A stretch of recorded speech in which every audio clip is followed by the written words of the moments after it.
Good evening, ladies.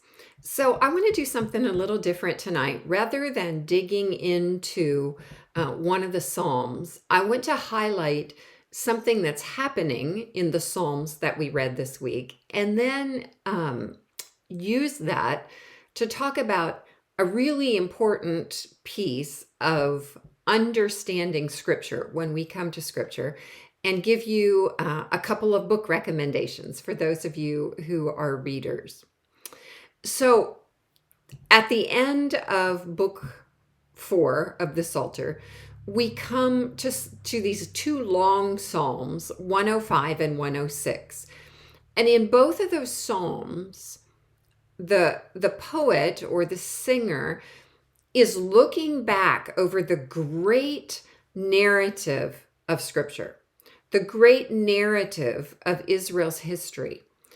And he retells that history in a particular way for a particular purpose. In one of those psalms, it's remembering how did we get here in terms of how did we end up in Babylon with Jerusalem in ruins. And in the other psalm, it is, and where are we going? And how does the big story through which we have traveled point us towards the answer to both of those questions? How did we get here? And where are we going?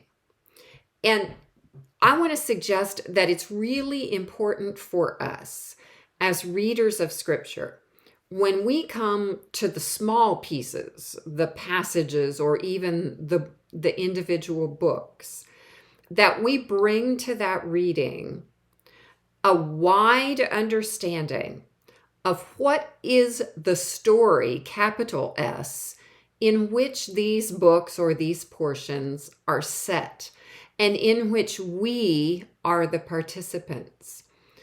It's important to grapple with the context of a particular biblical writing, but it's also important to understand that every single one of our biblical writers is participating in telling the story of God's restoring work with humanity and creation.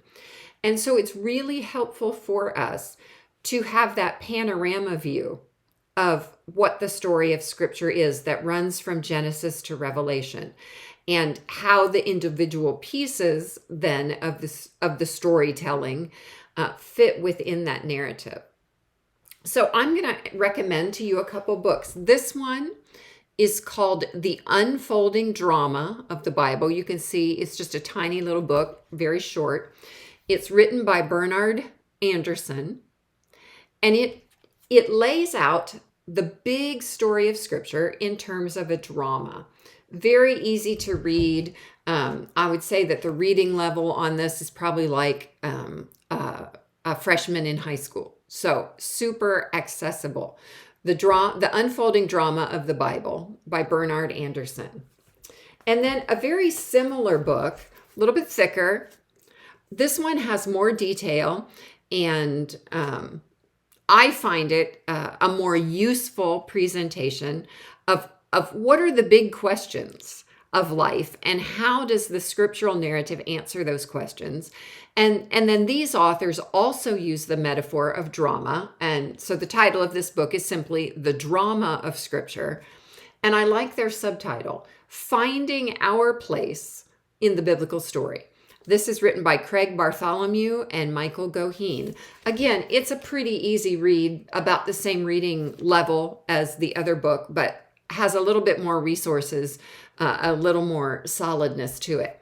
I will put in the comments the titles and authors of these two books, but I encourage you, if you've never studied the big picture of Scripture, to take some time to do that, because it will enhance and enrich your capacity to engage with all of the parts of Scripture, not just with the Psalms. So I encourage you to go back and take a look at Psalm 105 and 106 and see how the writer is using the big story of Scripture to call Israel in the right here, right now of the writer's moment, to some kind of action or reflection.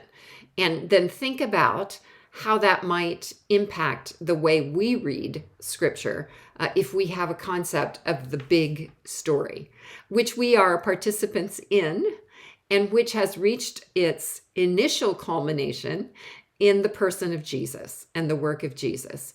And we are writing the final chapter of that story with the help of the Spirit alongside the Father and the Son as we move toward that culminating moment that is pictured at the end of Revelation. So I encourage you to do that. If you have questions about either of these books or about the way the big story, capital S, is used in these two Psalms, feel free to use the comments under the video. God bless you.